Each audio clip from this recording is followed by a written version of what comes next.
What if the darkest corner of your yard turned out to be the most valuable piece of ground you own? Welcome to Roots and Garden Secrets. For years, the north-facing side of my property sat completely empty. I tried coneflowers, lavender, even roses. Every single one of them burned out or gave up. I eventually covered the whole thing with mulch and told myself it was fine. It was not fine. I had simply been planting the wrong plants. The turning point came when I stopped fighting the shade and started working with it. That is when I discovered a group of perennials that do not merely survive in low light, they actually thrive there, growing fuller and blooming more consistently than most sun-loving plants ever did for me. Today I am counting down 10 flowering shade-loving perennials, and I am going deeper than a basic plant list. I will walk you through expert-level care techniques that most gardening channels never cover. If that sounds like exactly what your shady yard needs, hit subscribe and tap the like button right now so you never miss what we share next on Roots and Garden Secrets. Let's start with number 1 on our list, and if you have spent any time researching shade gardening at all, this name will not surprise you. But what most people do not know about it just might. Hosta is hands down the most reliable shade perennial you can put in the ground. With over 3,000 registered varieties, the range of leaf color alone is staggering. Deep forest green, powdery blue, golden chartreuse, and leaves edged in cream or white. Some varieties produce leaves the size of dinner plates. Others stay compact and tidy, perfect for edging a path or tucking into a container. Hosta is hardy in USDA zones 3 through 9, which covers the overwhelming majority of American gardeners. In midsummer, many varieties send up tall, elegant spikes of white or soft lavender bell-shaped flowers that hummingbirds absolutely love. Now here is what most channels skip. Apply a slow-release granular fertilizer in early spring, the moment those new shoots push up about 2 to 3 inches above the soil. After July, stop feeding entirely. New growth triggered too late in the season will not harden off before winter arrives. And if you notice small round holes appearing on your leaves, that is slug damage.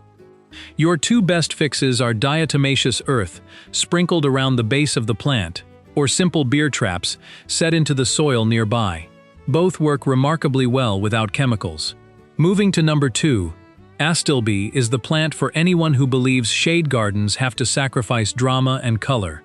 Those feathery plumes rising above finely divided foliage in shades of blush pink, pure white, deep magenta, and vivid red are genuinely hard to beat.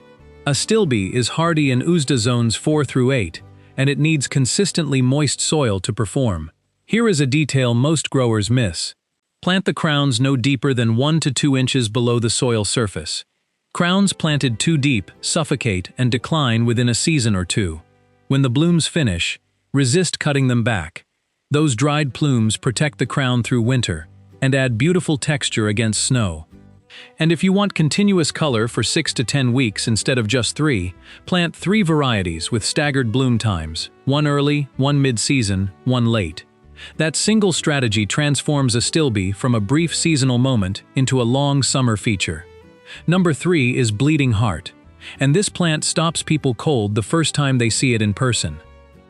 Graceful arching stems draped in perfectly formed heart-shaped blooms in soft pink or pure white. It genuinely looks like something out of a storybook. Here is the distinction most gardeners never hear. The classic variety goes dormant in midsummer, and that is completely normal. But modern hybrid varieties like Goldheart hold their foliage nearly all season long. Whichever type you grow, when the leaves begin to yellow, press a plant marker into the soil right there. That simple step prevents you from accidentally driving a shovel through the roots when you are working nearby later in the season. Pair bleeding heart with large-leafed hostas, and the hosta will naturally expand to fill exactly the space the bleeding heart leaves behind. It is one of those combinations that looks planned and polished without any extra effort on your part. And here is the thought I come back to every time I work with this plant. The things that look most fragile are often the most resilient once you actually give them the right conditions. Before we go any further, let me share the 3 mistakes I see most often from gardeners who struggle with shade beds. because avoiding these will save you more money and frustration than almost anything else in this video. Mistake number 1 is treating shade as a single category. It is not. There is dappled shade, where light filters through branches for a few hours. There is partial shade, which receives direct sun for 2 to 4 hours, usually in the morning. And there is full deep shade, with little to no direct light at all. Spend 1 week watching your yard at 9 in the morning, at noon, and again at 4 in the afternoon. That simple observation will tell you more than any plant tag ever could. Mistake number 2 is assuming shade-loving means drought-tolerant. It usually means the opposite. Soil beneath mature trees is often bone dry because established root systems are aggressively competing for every drop of moisture. Plan to water supplementally through the first year and lay down 2 to 3 inches of mulch to help the soil hold what it gets. Mistake number 3 is planting into unamended soil. Shaded ground beneath trees tends to be compacted and starved of organic matter. Work a generous layer of compost into the top several inches before you plant anything, and you will see these perennials establish and thrive in a fraction of the time they would otherwise take. Keep those 3 lessons in mind as we move forward, because every plant still ahead on this list benefits directly from them. Now we are moving into territory that most gardening channels completely overlook, and honestly, that is where things start to get really interesting. Number 4 is Brunera, also known as false forget-me-not. In early spring, before most of your garden has even woken up, Brunera pushes out clusters of tiny sky-blue flowers that look like they belong in a European woodland. But the flowers are not the real story here. The real story is the foliage. The variety called Jack Frost, which was named Perennial Plant of the Year in 2012 by the Perennial Plant Association, produces silver-washed leaves so bright they function like natural light sources in your darkest garden corners. On a cloudy morning, a mature clump of Jack Frost genuinely glows. Now here is what most growers do not know. Brunera is extremely sensitive to afternoon sun. Even just 1 to 2 hours of direct afternoon light will scorch and bleach those silver leaves. Morning light is fine. Afternoon shade is non-negotiable. And resist the urge to fertilize heavily. Too much fertilizer actually causes the silver coloring to fade, pushing the leaves toward ordinary green and losing everything that makes this plant special in the first place. Number 5 is Pulmonaria, commonly called lungwort, and I know the name is unusual, but stay with me because this plant does something no other plant on this list can do. It produces flowers in pink, blue, and purple, sometimes all 3 colors appearing simultaneously on the exact same plant as the blooms shift color while aging. That alone makes it a genuine conversation piece. Beyond the flowers, Pulmonaria also happens to be one of the very first sources of nectar available to native bumblebees each spring, which matters enormously if you care about supporting pollinators in your yard. Hardy in USDA zones 3 through 8. Here is the expert technique that makes a real difference. Once the flowers finish in late spring, cut the entire plant back to the ground. Every leaf, gone. It sounds aggressive, but within 2 to 3 weeks, a full set of fresh, clean foliage emerges, eliminating the powdery mildew that plagues Pulmonaria through humid summers across much of the Northeast and Mid-Atlantic. Number 6 is foam flower, and this one carries some real ecological weight behind it. Foam flower is a true North American native, and ecologist Douglas Tallamy from the University of Delaware, one of the most respected voices in the native plant movement, specifically recommends it for home gardens, because it supports the larvae of native moth species that most non-native plants simply cannot provide for. The flowers themselves are beautiful, frothy spikes of white and pale pink, rising just above richly textured maple-like foliage that develops deep reddish veining as temperatures cool into fall. And here is a propagation trick that works remarkably well. When you see a runner extending out from the base of the plant, pin it gently to the soil surface using a common hairpin or a bent piece of wire. Keep it watered, and within 3 to 4 weeks, that runner will have developed its own root system, giving you a brand new plant completely free of charge. Number 7 is Solomon's Seal, and if you appreciate quiet, architectural elegance in a garden, this is the plant you have been looking for without knowing it. gracefully arching stems lined with small pendant bell-shaped flowers in spring, followed by handsome foliage that turns a rich buttery yellow in fall. The variegated form, known as variegatum, with its white-edged leaves, is a plant that high-end American garden designers reach for, specifically because it creates strong visual contrast in low light, without relying on flowers at all. To propagate, simply dig along the edge of an established clump in spring and cut a section of rhizome carrying 2 to 3 growth nodes. Plant it immediately in prepared soil, and it will establish without complaint. Understanding how these 4 plants work together brings us to one of the most important concepts in all of shade gardening, and that is layering. Think of your shade bed in 3 distinct tiers. At the top, from 2 to 3 feet, you have your structural plants like Solomon's seal, giving the eye a place to travel upward. In the middle tier, you have your bold foliage workhorses, like Hosta and Brunera, anchoring the bed with rich color and leaf mass. And at the lowest tier, plants like foamflower and lungwort spread softly across the soil, closing gaps and crowding out weeds before they ever get established. When you plant with all 3 tiers in mind from the beginning, the bed looks full and intentional, far faster than scattered planting ever could. And here is the part that saves you real money. Buy 3 or 4 plants of each, and give them 2 to 3 seasons. Foamflower spreads by runners, lungwort by gentle clumping, Solomon's seal by rhizome. Nature fills the space for you at no additional cost. Patience, more than any tool or fertilizer, is the most underrated advantage a shade gardener can have. We are in the home stretch now, and I want you to stay with me through these last 3 plants, because this section also includes something no other gardening channel is walking you through.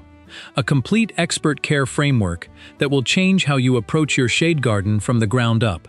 Let's finish the list first. Number 8 is Japanese painted fern, and this plant proves beyond any doubt that you do not need a single flower to create serious visual impact in a shaded space.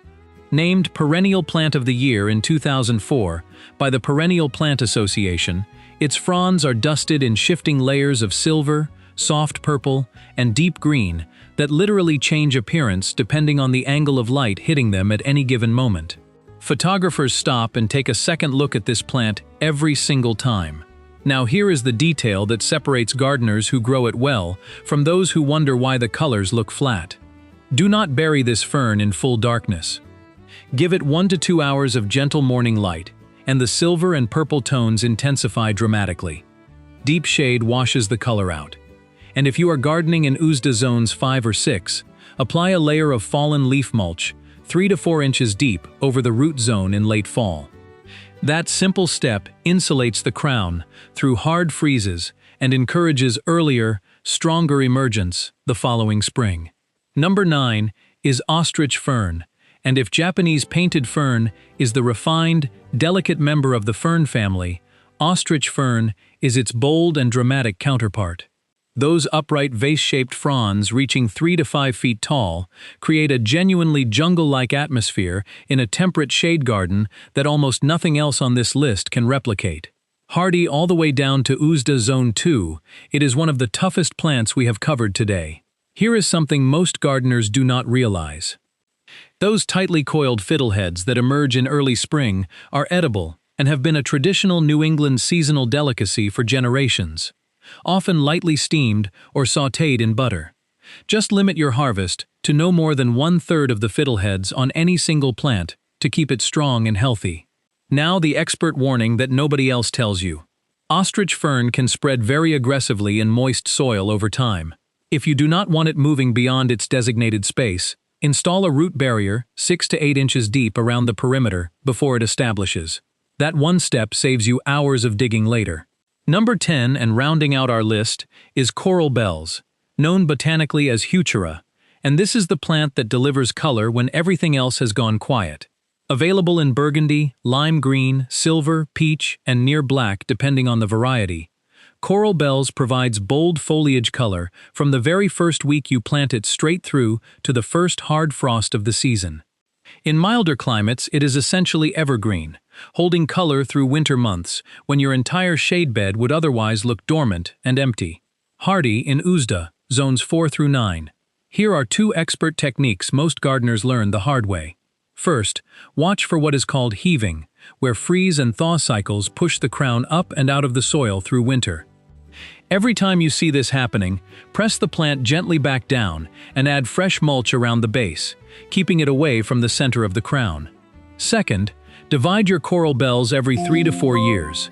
The central crown gradually becomes woody over time and stops producing vigorous new foliage. Division resets that process and gives you additional plants for free. Now I want to share something that goes beyond individual plants, because knowing which plants to grow is only part of what separates a truly exceptional shade garden from an average one. Before you put a single plant in the ground, dig a hole 6 inches deep, fill it with water, and time how long it takes to drain. If the water clears within an hour, your drainage is solid. If water is still sitting there after 3 to 4 hours, you have a drainage problem that needs to be addressed first, either by building raised planting areas or by prioritizing plants like astilbe and ostrich fern that genuinely tolerate wet conditions. Next, test your soil pH. Ground beneath pine, spruce, or other evergreen trees is often highly acidic, running between 4.5 and 5.5, which is far too low for most of the plants on this list. They prefer a range of 6.0 to 7.0. A basic soil pH test kit costs under $15 at any Home Depot or Lowe's and takes about 5 minutes to use. Agricultural lime applied gradually will bring that number up over time. On watering, always water at the base of the plant in the early morning. Wet foliage, sitting in shade through the afternoon and evening, is an open invitation to fungal disease. If your shade bed covers a meaningful area, a drip irrigation system is one of the best investments you can make. It delivers water directly to the root zone, reduces leaf disease significantly, and in most cases cuts your overall water use by around 50% compared to overhead watering. Finally, build your shade garden in phases across 3 seasons. In year 1, establish your tall structural plants. In year 2, fill the middle tier with bold foliage anchors. By year 3, your low-spreading ground covers will begin closing the remaining gaps on their own. What you end up with by year 4 is a garden that largely sustains itself, mulches itself with fallen leaves, and requires meaningful intervention only during genuine drought. That is not a garden that demands your time. That is a garden that rewards your patience. Before we wrap up, I want to leave you with one last concept that ties this entire list together, and it is the difference between a shade garden that looks good for 3 weeks and one that looks genuinely alive for 8 or 9 months straight. Think about bloom succession. Brunera and lungwort open the season in early spring before most gardens have even stirred. Bleeding heart and foamflower follow right behind them through late spring. Astilbe and Solomon's seal carry the show through early and midsummer. And running quietly through all of it, from the very first warm week of March all the way to the first hard frost of November, hosta, coral bells, Japanese painted fern, and ostrich fern are delivering structure, texture, and rich foliage color without ever stopping. Plan from across this full list and your shade garden will have something worth looking at every single month of the growing season. And if you are working with a smaller space, a side yard, a narrow fence line, or even a shaded porch or patio, coral bells, Japanese painted fern, and foamflower all adapt beautifully to container growing. Use pots with a minimum depth of 12 to 14 inches. Blend your potting mix with added compost, and check soil moisture more frequently than you would in the ground, since containers dry out faster and offer roots less protection from temperature swings. And there you have it, 10 flowering, shade-loving perennials.